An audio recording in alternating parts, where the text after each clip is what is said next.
अमरावती महानगरपालिकेच्या कारभाराकडे लक्ष वेधणारी एक महत्त्वाची बातमी. अमरावती शहरातील दैनंदिन साफसफाईच्या कामावर निर्णायक चर्चा होणार आहे. महाराष्ट्र महानगरपालिका अधिनियम 1949 अंतर्गत विशेष सर्वसाधारण सभा बोलविण्यात आली असून या सभेत स्वच्छतेच्या विषयावर मोठा निर्णय होण्याची शक्यता वर्तविली जात आहे.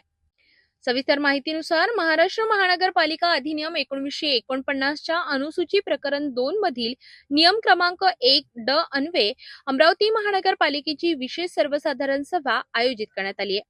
महापौरांच्या आदेशानुसार ही सभा शनिवार 28 फेब्रुवारी रोजी सकाळी 11 वाजता महानगरपालिका येथील विश्वरत्न डॉक्टर बाबासाहेब आंबेडकर सभागृहात पार पडणार आहे.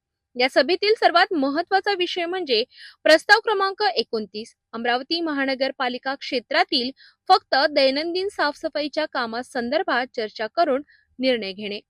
शहरातील स्वच्छतेचा प्रश्न, कचरा व्यवस्थापन, कामकाजाची पद्धत आणि मनुष्यबळ याबाबत या बैठकीत सविस्तर चर्चा होणार असून अंतिम निर्णय घेतला जाणार आहे.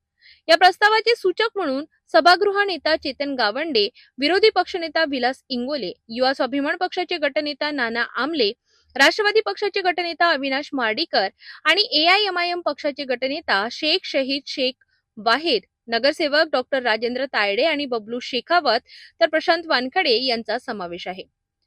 तर अनुमोदक म्हणून नगरसेवक संजय नरवणे, मंगेश मनोहरे, मिलिंद बांबल, प्रशांत महल्ले आणि संजय शिरभाते यांनी पाठिंबा दर्शविला आहे.